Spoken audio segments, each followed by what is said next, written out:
my name is Aoife Deane and this is the Happy Weight Podcast. Today I want to just run through a few little pointers or rules really, I suppose, that I think are really important if we want to let go of weight issues, if we want to let go of weight, if we've issues with food, especially if we're comfort eaters, because comfort eaters are a different breed than the food is fuel types. So we have to do things a little bit differently. And a lot of these tips are things that I learned myself from kind of 20 years of doing the same thing over and over again, which was trying to be good and dieting and restriction and calling foods bad and binging and bad phases and all of that. So, you learn a lot from what doesn't work, to be honest. So the first one is, right, no more punishment. So I remember the day I decided this, actually, because at that stage it was my late 20s and I'd been dieting since I was 11, and everything was I was doing, and even how I looked at weight was, if you gain weight, you deserve to be punished. If you gain weight, you have done something wrong and you deserve to be punished.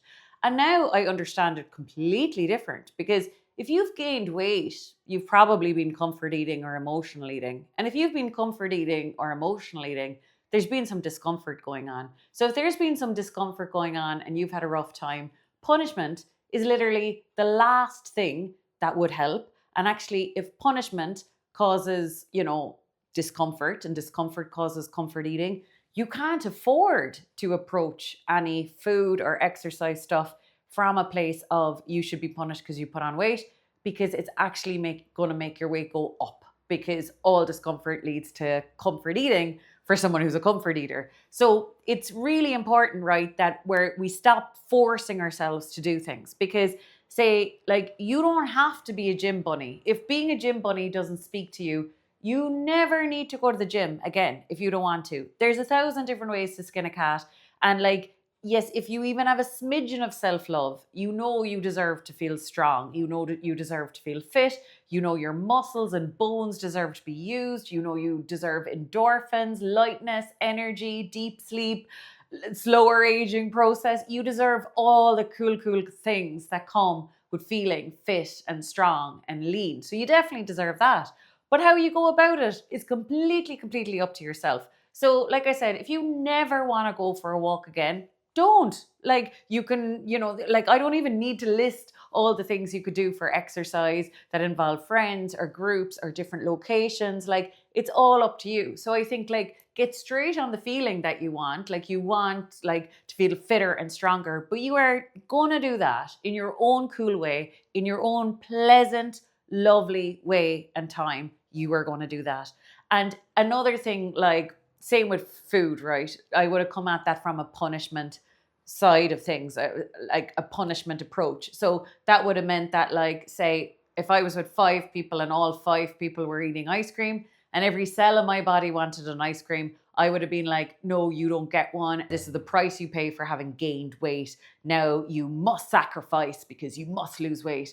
And again, I could have saved 200 calories on that ice cream, but the upset that caused, I kind of think how mean we are to ourselves kind of reaches a crescendo that then spills out into binge eating, comfort eating. I suppose another way of looking at food or exercise is that, are you doing it from a place of love? Or are you doing it from a place of fear? So you could be eating, I don't know, brown rice or something because you're afraid you'll get fat, or you're afraid that if you don't eat it, you'll get fat. Or you could be eating a protein bar because you're afraid if you don't, there won't be enough protein in your day and you're going to get fat, or you're going to lose muscle or something like that. So fear is never going to kind of get you to the place you want to be with eating, because all fear will be balanced out with probably, like I said, comfort eating or some form of go on, I deserve it kind of eating at another point of the week. Whereas love is something different, right?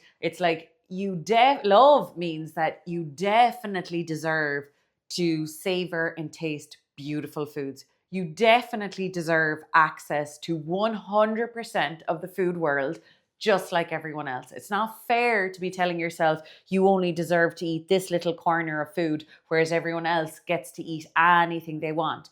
And also the most basic thing, and we really have to remind ourselves, because all eating and weight issues are from the mind. It's the mind that causes them. the mind can put us into situations where it convinces us to do something that will then leave us in discomfort. So whether that's like, like maybe under exercising or overeating or finishing a bag of something, we want to be alert now that self-love is definitely me feeling well. So, just like say there's a difference between an alcoholic drinking a bottle of wine versus say being in a vineyard with friends and savoring it and tasting it. It's like, it's the same fuel, but whether you love it or abuse it is up to yourself. And see, it's the same with exercise. It's the same with food. Like, we can love it and use it to better ourselves and better our lives, or we could abuse it.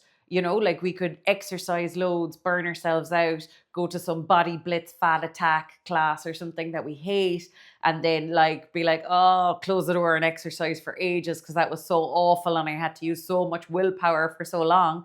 Or we could be using it from a place of like love and support, that obviously I deserve to feel strong and fit, and I deserve to feel well, and I deserve to feel like well into my years. It's the same thing, but it's kind of coming from love. And with food, it's the same, right? Because it's kind of like, I think this is why putting your relationship with food as the crux of everything is so important. Because if you put that relationship at the crux of everything, and then basically with yourself, you do not tolerate disrespectful behaviors with food. You do not tolerate it. You respect food now and you value it. And so what that means is that you will be eating chocolate and you will be eating crisps and you will be eating protein bars, or you will be eating whatever you want to be eating, and you will be valuing it. You will be savoring it. You will be using it to feel well, but you are not allowed. I remember I had to be so strict with myself on this. You are not allowed mistreat food. Like, as in, if you're going to eat it and give out to yourself, if you're going to eat it and be up in your head thinking how fat this is going to make you and how you shouldn't be eating it or whatever, it should just go in the bin, or you should give it to your husband, or you should give it to your kids, or you should give it to someone who's willing to value all the hard work, design, effort, the long chain of events that got this food from creation through the factory, through the supermarkets, through the delivery trucks, whatever, into your hand. And it's like, if you can't be grateful for it, do not eat it, but do not settle for a bad relationship with food. Do not settle for eating something and not valuing it.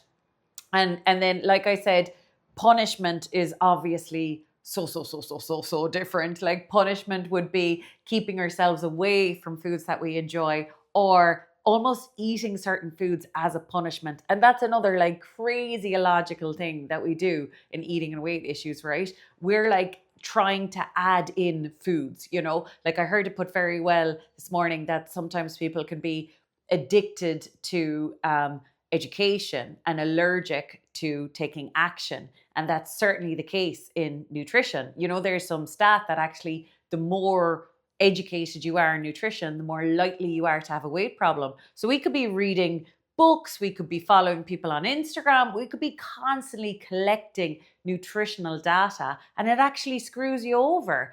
Because generally what it creates is a lot of judgment, and then judgment is the opposite of a positive relationship with food. The next one is scarcity. So not having scarcity is such a beautiful, beautiful thing, right? Because I had a client there and he was on holidays over the weekend with his family, and it was a sunny day in the country he was in, and his kids and his wife were getting an ice cream.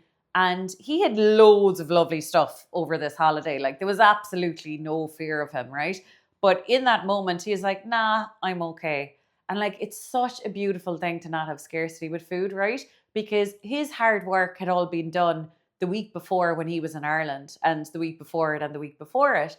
Because it's so important to eat something when you really want it. Because at the same time, you're learning the moment that this would taste good and my belly would feel good in 20 minutes time. At that exact same time, you're learning another lesson. You're learning the lesson of, oh, this is a moment where it wouldn't taste nice and it wouldn't feel nice. And to be able to go through your days, right? And to be able to constantly see that you're always being offered food. There's always beautiful foods around. You always have food available to you. To be able to click in with the moments where it does taste good and it does feel good. And then also a similar awareness to right now, it wouldn't taste good and it wouldn't feel good. And for me, when I figured that out, it gave me so much confidence, because what drives a weight problem as well is a very negative narrative about ourselves, that we can be like, I eat all the wrong things, I'm out of control, I eat way too much of the wrong things, or I like the wrong things too much, or whatever. And then when you're actually clicking into the moments when stuff would taste nice, wouldn't taste nice, would feel nice in your belly, wouldn't feel nice in your belly, you actually realize you don't want a battered sausage every hour of the day. You don't want a chocolate bar every hour of the day. Like, it is not the same all the time. Like, there is moments where chocolate would taste lovely. There's moments when chocolate would definitely put a lovely feeling in your belly. And then there's times where it would add nothing to your belly. Like, it actually, for the feeling that's in your belly right now, plus that other food, it wouldn't actually be more comfortable. Or there's times where you could eat that and be uncomfortable. So no more scarcity is such a big deal. So with that, right, I would just make a kind of promise to yourself, or just accept the fact, right, that you will be eating. Like, for me, what I said was, I will be eating chocolate every day of my life. And me eating chocolate every day of my life has nothing to do with me losing weight, becoming the weight I want to be, and living happily ever after at that weight, because excess weight is from overeating. And as you can imagine, we could eat chocolate every single day of our life and never feel overfull. And even if we, like, not that we should be counting calories, but like, even if we allocated 400 calories to chocolate every day, there's still the vast majority of other calories left for the rest of the day, for the rest of the month. There is plenty of room to have something nice every single day. And we have to eat in a way where we never need to overeat. And we need to eat in a way where there is never a need for a binge coming. Because if we have the option of using food to feel lovely, and we get very, very used to using food to feel lovely and creating a lovely feeling in our belly, well, eventually, right, you get to a place where if you've the option of using food to feel lovely, and there's going to be beautiful food again tomorrow, the idea of a binge isn't that exciting, actually, because why finish the crisps and why finish the biscuits and why finish the ice cream? Because again, isn't that screwing over your 11 a.m. tomorrow self, who might love some ice cream with a cup of coffee, or she might love the crisps at lunch, or like, all of that food could be more valued and more memorable and more used. Yeah, it's a really lovely thing anyway, when we let go of scarcity and we realize we have such an abundance of food that it's never going away. The next one, I think, is pushing through. So, like, people kind of, again, if we're comfort eating or if we're binge eating, something is up. And I was listening to Jane Fonda on that podcast, Call Her Daddy, there yesterday. And I think she gave quite a good explanation. Like, she had bulimia and anorexia, and she was kind of saying she was living a lie. And I really resonate with that, because sometimes I think what eating disorders are, or if we've turned to restricting food and, being distracted by restricting food, being distracted by binging, overeating, like, it's possible there's something in our life that we're being fake about. Like, as in, I definitely had a point where I was working for a company that my values did not align with them at all. So I felt quite wrong, or I felt like in the wrong place. And I kind of think that's like a really good thing to become aware of, because this is why nutrition and willpower can be such, like, they can block you from the truth, right? Because while you're so busy being like, oh my God, I need to be in this situation and just have more willpower, meanwhile, maybe your soul is crying out to change jobs, or take more time off work, or go on a holiday, or start a hobby, or whatever. And it's like, this disordered eating will maybe continue, or maybe be quite hard to overcome, until you change that thing that fundamentally needs to be changed. I think that's really important. Another version of pushing through, I suppose I always think about, I used to stay on longer at work, and it was real false economy again, because it's kind of like, at that point of the day, say if I was staying on 2 hours longer after I finished seeing clients, my brain was tired. Like, it was time to go home. And whatever crappy work I'd done in those 2 hours being exhausted, I probably could have done in half an hour in a sharp time of the day when my brain was more awake and alert. So then all I was doing was 2 hours still at work, not being in my home life, basically. And then also false economy work. And always history suggested I needed to raid the vending machine. So it was kind of like the take home message wasn't stay on at work and use willpower to not go at the vending machine. The take home message was, Aoife, maybe other people can stay on at work. Maybe other people can stay on at work and not need to comfort eat when they get home, but you're not one of those people. So it's really important to accept ourselves for who we are and what we're capable of, because I kind of think, again, the diet industry and the weight problem world just teaches us about comparison and what other people are capable of doing. And it's irrelevant to our success what other people are doing. We want to improve from the point that we can improve at. And there's some things that just won't change. And last but not least, urgency is very, very dangerous with eating and weight, right? Because if you create a sense of urgency, like I used to really be like, I'd say pretty much every week, I was like, right, enough's enough. I need to call a spade a spade. I need to cop on. That whole like pull up my socks. And what you're really insinuating there is food scarcity again and food going away and being stricter. It's not self-love. It's not support. So therefore it's not going to end well with our health or our eating. What we used to do in those situations, I think, when we talk to ourselves like that, is be over the top conscious. So like, as in you're kind of like, right, today, none of this, none of this, none of this. And I want to eat more of this, more of this, more of this. So you have made your plan, and your plan trumps body signals, basically. You're kind of saying like, this plan has to be more important than what my body is asking for or how my body feels. And regardless of how my body feels, regardless of how I feel, I will be sticking to these rules. And the thing is with that is like, if you did that with any other biological system, like imagine if you made a plan to be slightly cold all day. And so you were trying to do your jobs, you were trying to do all your responsibilities in the day, but another part of your brain constantly had to stay on guard to see, did you get warm? Like that would be impossible, right? And it would be mainly unsustainable. So then if you were doing something crazy like that, there'd be another day where you're like, I'm flat out bored of thinking about that. And that's exactly what happens with food. We go from being overconscious to completely unconscious. Like we're just so bored of giving a shit. At some point, we don't give any shits. And then it goes the total opposite direction, right? So now we want to meet in the middle. Like we want to be conscious, but we don't want to be controlling, right? So conscious is like, I am aware right now of how my body feels. I'm aware of how my body could feel in the next hour. Like that's conscious, right? And so we don't want to be strict, because strict will lead to being out of control. But there is something we could be conscious of, or choices maybe that we could make that would allow us to feel well right now. So an example of this, right, was I was driving up to Cork in the morning. So I was leaving home at 7:30 and I didn't have time for breakfast.